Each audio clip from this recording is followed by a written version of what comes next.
First, we're working major breaking news on Rhode Island's pension crisis. The sweeping pension reform plan is now headed to the governor's desk. The General Assembly passed the bill this evening following hours of debate. Governor Chafee calls tonight's passage a turning point for the state and could have a major impact on all Rhode Islanders. That's right. He and the General Treasurer say it will save billions of dollars, in part by suspending annual costs of living increases for retirees, raising the retirement age for workers who are not yet eligible to retire, and creating a new hybrid retirement system that mixes traditional pensions with 401k style accounts. Eyewitness News reporter Steve Nielsen is live outside the State House now with the breaking details.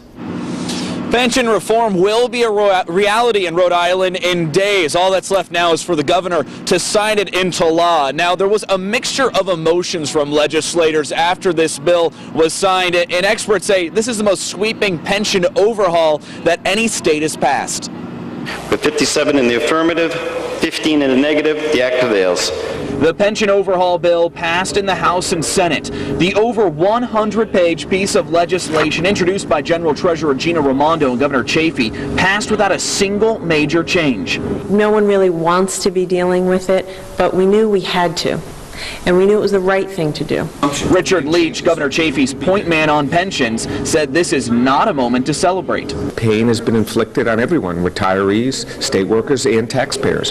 But this is a major step to putting our fiscal house in order. House Speaker Gordon Fox convinced all but 15 members to support the bill. If you truly care about those folks, if you truly care about the well-being of this state, this is the type of issue that had to be tackled. And state worker retirees sat anxiously above, waiting on the vote. How does somebody take something away from you that was a promise and a contract?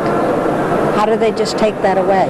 Now, hopes were for a one-time fix to the pension system, but everyone involved acknowledged the work isn't done. That's because there are still 36 municipal pension plans, many in dire straits. It was a first step forward in putting our state on a secure path, working on this difficult fiscal issue. Tomorrow we begin again. Now, there was also one amendment quietly slipped into the bill just before the vote, a new 5.5% tax on government contractors. Now, that addition was supported by the unions, and the unions have promised to take this bill to court. Live outside the State House with the Providence Mobile Newsroom, I'm Steve Nielsen, Eyewitness News.